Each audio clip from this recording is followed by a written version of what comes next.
So, welcome back to the Fatherly Edition. Today we have the pleasure to have Christopher Cribb. This guy is a property development professional who spent almost 20 years in Asia and traveling and working very hard in his own business.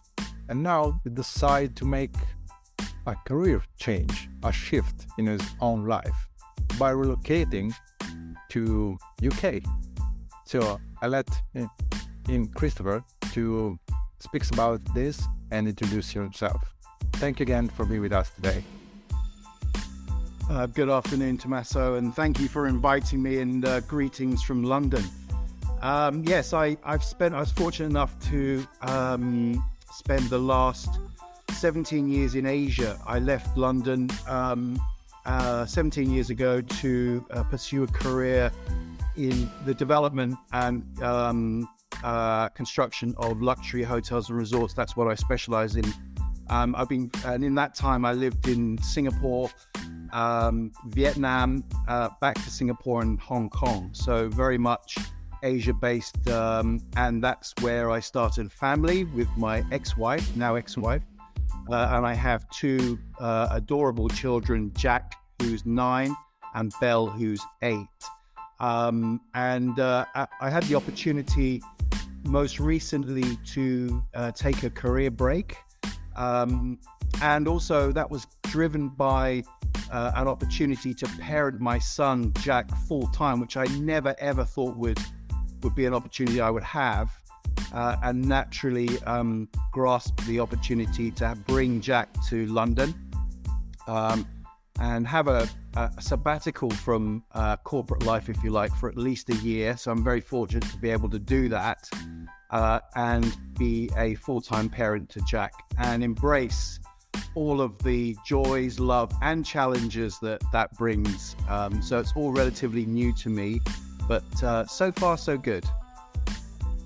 Wow, what a change. And as you say, you're lucky enough to have this here, basically to spend a very alternative way, that we can say, for a professional. So not make can take a sabbatical. For many it's just a mirage, something that never happened. Yeah. However, just, somebody did it, but you never know somebody so directed is doing that. But in your case, not just a sabbatical, it's something more. Because, as you say, the opportunity to stay full-time, 24-hour, age 7, as we say, with your kid. That's an extraordinary opportunity that maybe pandemic lockdown starts give you something like that. Yes, there were lots of reasons why I didn't think twice about the opportunity of parenting Jack full-time. And I realized now that I have been parenting Jack full-time for the last couple of months, how difficult a task it really is. And it is a full-time occupation. And I applaud those who juggle corporate life and parenting. And I sympathize and I applaud them for the energy that they have to bring to both corporate life and full-time parenting. It's incredibly tough. But I think, like many people, the global pandemic, changed my way of thinking. During that period of time, I was based in Hong Kong, working for a Hong Kong listed company and traveling the world.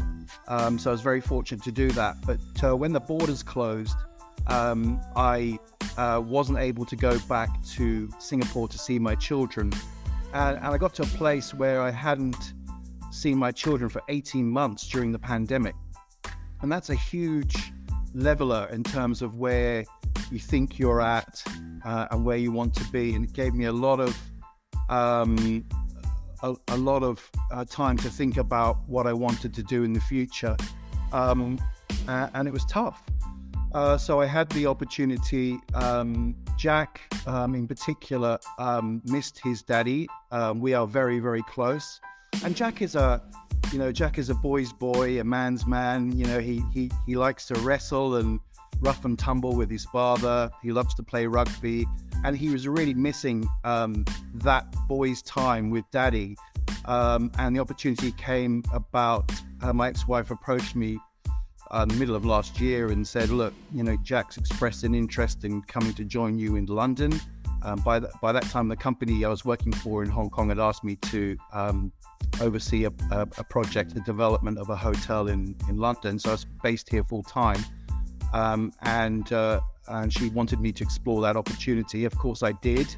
And Jack set the entrance exams for the school and relocated.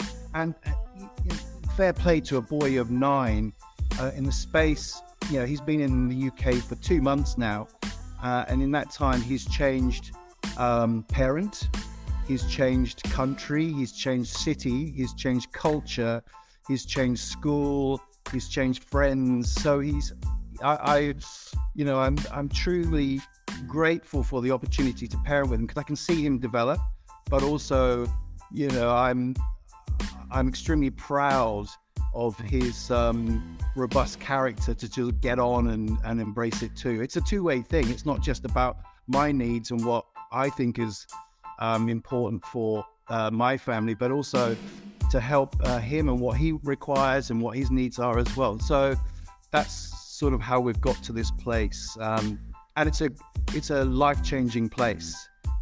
Make no mistake about that. I'm very fortunate to be able to put corporate life on hold for a bit. For sure, it's a life-changing, in this case, for both of you, So yes, one of my questions would be, how your life changed before you became a daddy? Probably, at least after these 2 months, you start partying full time. You say already there is a big change, a big thing to reconsider, and right? I think that corporate life has been really good training for me to bring to full-time parenting, actually. I'm quite a structured and organized individual, and you need to be a full-time parent to manage the day-to-day requirements of a boy. Jack has ADHD, so he has a lot of energy as well, and sometimes he struggles with his concentration, and he's a little bit disorganized, but I think that's probably symptomatic of all boys of his age in any case. But corporate life has I've been able to bring some of the skills that I've acquired over the last 20 years or so from corporate life into full-time parenting, which I've needed, actually. It's absolutely. Yeah. These are invaluable skills that I can bring into my new chosen career, which I'm truly thankful for. Yes, and you mentioned when you say compared to your mother, right? So you want to bring something, or what do you bring up to that you learn from your mother? You bring to the table. Wow, my mother did. What I'm doing is quite unique, but some 30, 40 years ago, my mother was doing exactly this and more, actually. So it's not like I feel like I should pat myself on the back. This is just what you do as a parent, and some of the, I'm fortunate enough that I'm close to my mother, that and she doesn't live too far away, that Jack and I can go and visit her, and we can talk about, we can share some of the sort of parenting stories, but also, what I did when I was a youngster, and how Jack approaches life, and we can compare notes, if you like, on parenting. Quite often Jack and I will head up to Suffolk for the weekend and see Mum and have lunch. And she's a great grandmother, and she's still very hands-on with Jack, and she will give me a few pointers from time to time. Sometimes I can be a little bit hard on him, and maybe that's what's come from corporate life as well, is that the trying to get deals done, or trying to negotiate and those sorts of things, and so she also helped me bring some of the softer side to parenting towards Jack, which is good too. Well, we need both, as parenting, so we need to learn both. So one way we need somehow, we say, discipline all the time. Yeah. But we can't do everything with just by thinking with discipline. Of course, we need to do some candy at the same time, just to smooth things, because in our way of when we are with professionals, it's quite different. So because we know we can speak the same language most of the time, at least. But then again, we need to modulate our communication. That's what I was talking with the other fathers a few days ago. We say it's all about communication, how you communicate with your kids, and then they get older and you need to change how you communicate with them all the time. Yeah, sure. Sure. I mean, at the same time. But right now for me, it's kind of, I'm thankful that I've got really good negotiating skills, because that's required for a 9-year-old boy, is the, like you say, the sort of the carrot and stick, the candy is required, and the discipline, and of course, I don't want to be in a place where I'm I'm a father that's consistently nagging. I want this to be a really joyous experience, and something that will bring us closer together, and something that we will remember for the rest of our lives. The opportunity that Daddy gave up work for a year or so, it could be longer, and what a brilliant experience that's been for both of us. And both of us will learn something about ourselves and each other, so I want it to be a truly memorable experience. And of course, I think we touched on this earlier, I'm in a very privileged and unique position to be able to do this. So thank you for telling us a bit more of the picturing as your story and Jack's surrounding. And so that is a good thing. So because one of the questions will be about the lockdown, but you already explained the fact that during the lockdown, both of you are very far away. But usually during lockdown, so I say a few times before that some families struggle because they split it somehow to the politics, not because their own decision. But at least now you have your own choice, as you say. So you've been together. So what they say, for some people, they try to bring the negative aspect of pandemic. Now they are far away or they are close, but in the same space they cannot move. At least learn how to be together. So stay with you. So you decide to be together, but now all the border, there is no border anymore. I mean, so you can travel, you can do a lot of things, and again, would be a unique experience in life. When how many times happened that your daddy can stay at home with you for 1 year or more? Probably correct. Once. So as you say, it would be something fantastic. But I think the pandemic has given people, society, individuals, professionals, lots of different choices, and the ability to rethink how they live their lives.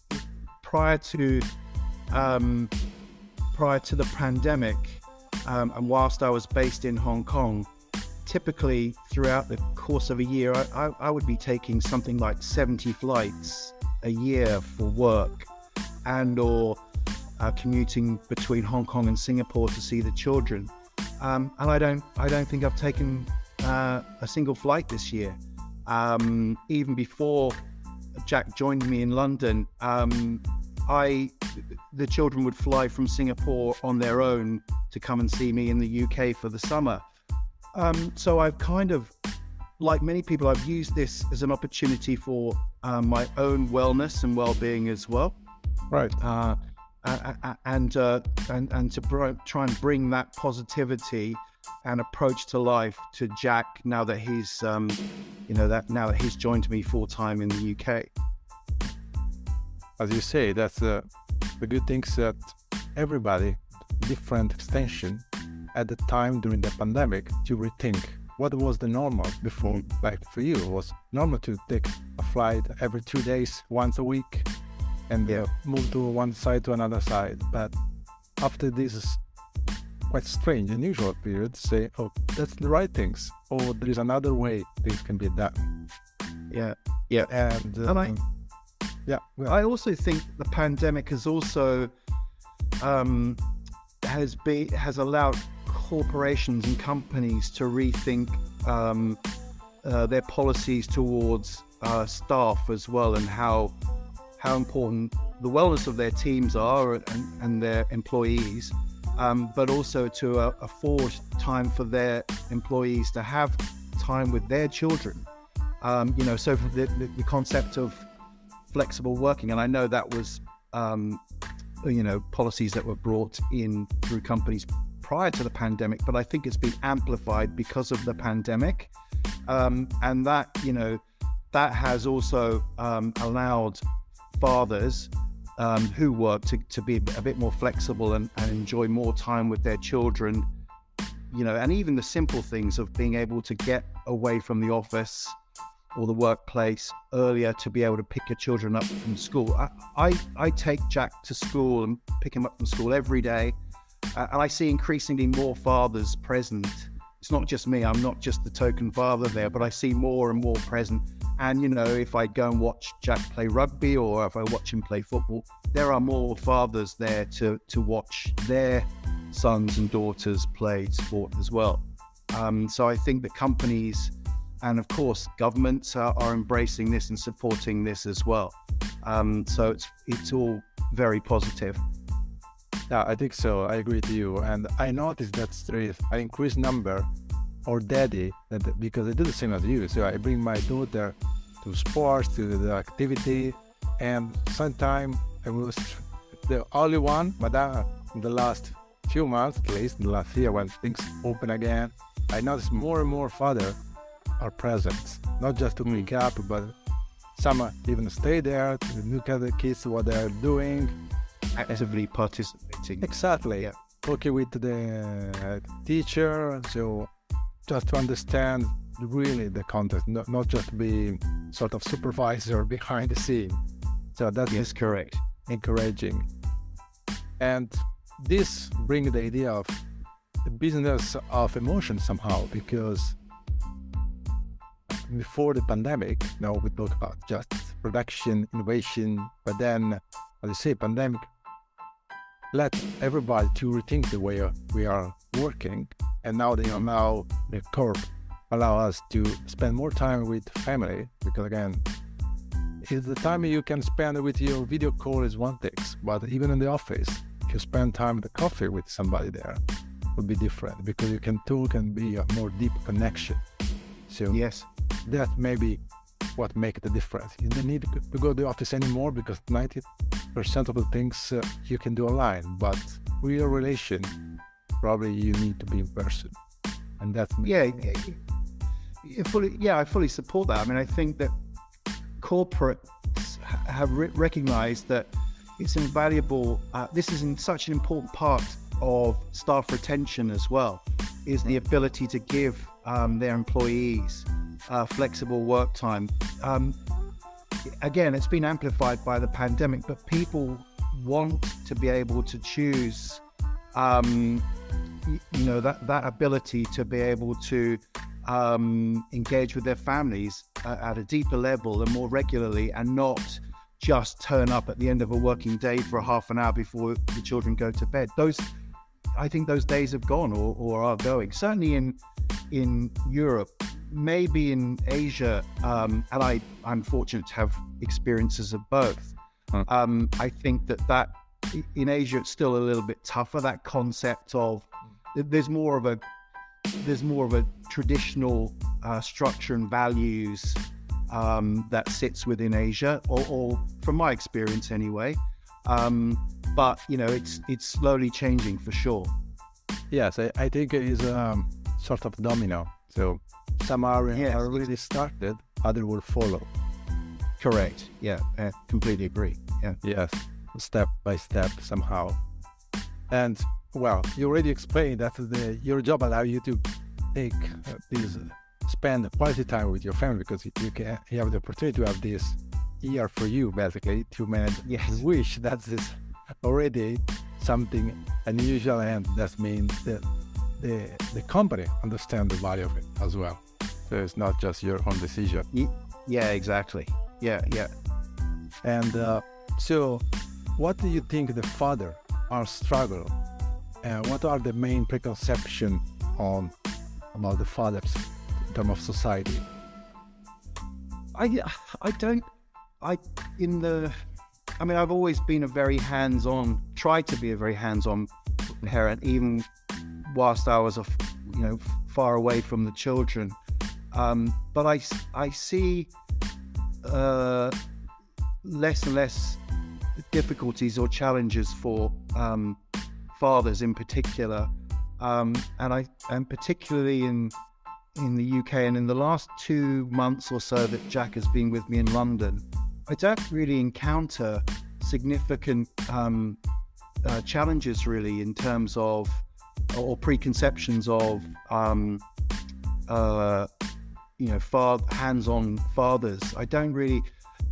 I'm unique, so I stand out from a crowd because, respectfully, there are lots of mothers and very few fathers. But we coexist together. I'm on a WhatsApp chat group with 80% mothers, and I think that they've been very kind to me from my own experience at Jack's school. They recognize that I'm in London with Jack on my own, and quite often I'll get a message from one or a few of them to say, do you want to have a break? Would your son like to come and play with my son so that you can have a break? And I think that's been amazing. So I don't personally, I'm not sure I can answer this question perhaps in a way that you would have imagined, but for me, I'm not really encountering any sort of preconceived notions of, or difficulties or challenges around fatherhood.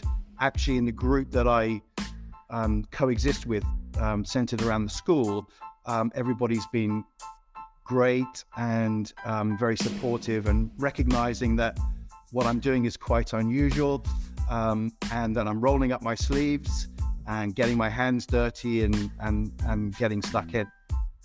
But that's a positive thing. So I don't have any preconception about this question. So I ask because everybody has different experience, and they're based even where people live or lived before. So they have sort of script or list what a father should do, or what society in this specific area they think should do.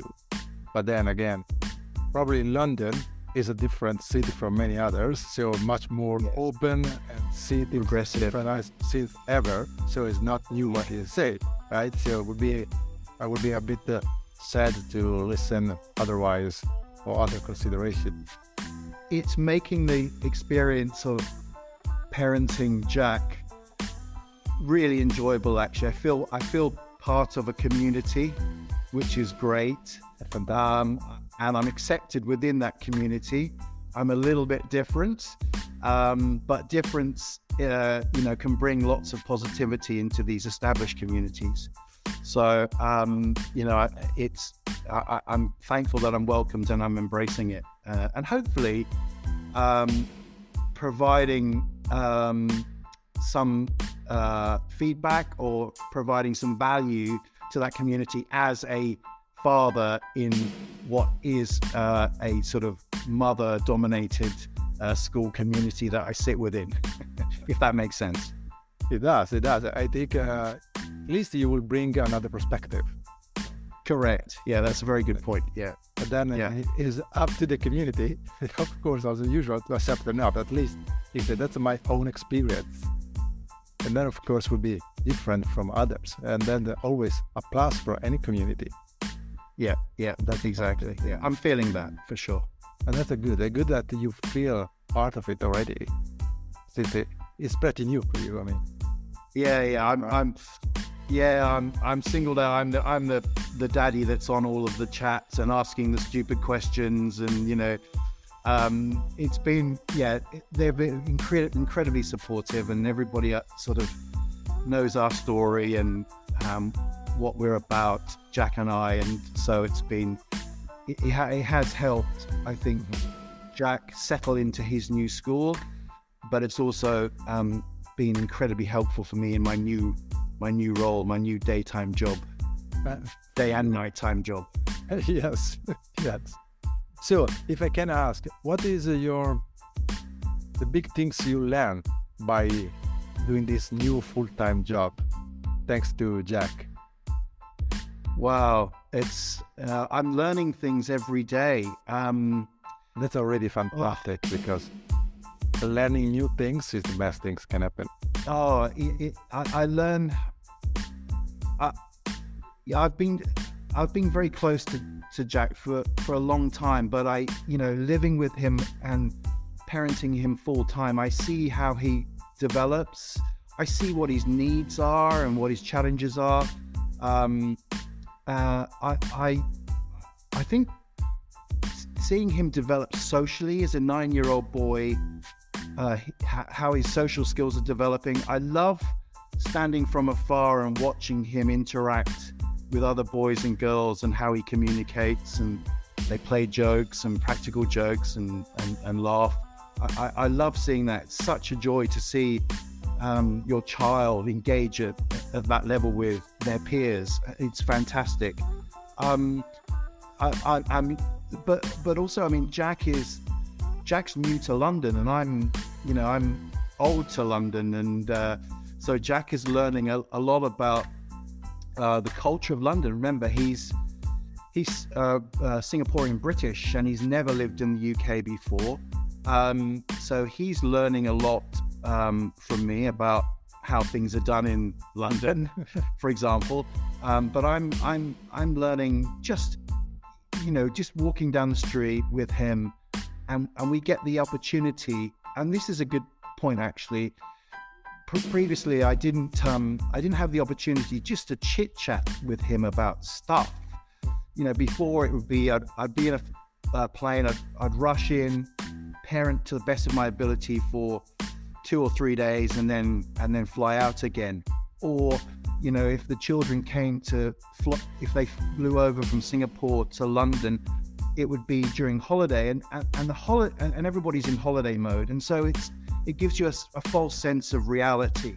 Right. And this is really just him and I walking down the street. We might be going to the park, we might be going to a cafe or going to have lunch, but we're just chatting about life together, and that I'm learning a lot about his character, his personality. He's very strong-willed for sure, and so nothing is forced. And I see. Actually, I spoke to someone about this a few weeks ago, and he said to me, your son will end up being your best friend. You two will be best buddies. And that's what it feels like. We just hang out together, and sometimes we chat, sometimes we don't. And that is also a learning experience for me as well. Sure. Thank you for sharing with us this new chapter of your life. And so I can only say best of luck for this year and so on with your son and with your family. So thank you for being with us. Thank you for accepting the invitation. And see you around, maybe in London, maybe in another city with Jack. Thank you. Tommaso, thank you. It's been a privilege, just to be able to talk. Actually, that's a good point you make, is that sometimes my day is so full of Jack-centric things that just to be able to talk to another adult and get another perspective, or just to be able to share my experiences is quite cathartic. Actually, it's therapeutic. It's good. So I thank you for the invitation to chat to you, of course. And next time you're in London, come and look us up, and Jack and I will take you out for lunch somewhere nice. Fantastic. Thank you again. Thank you very much. Thank you.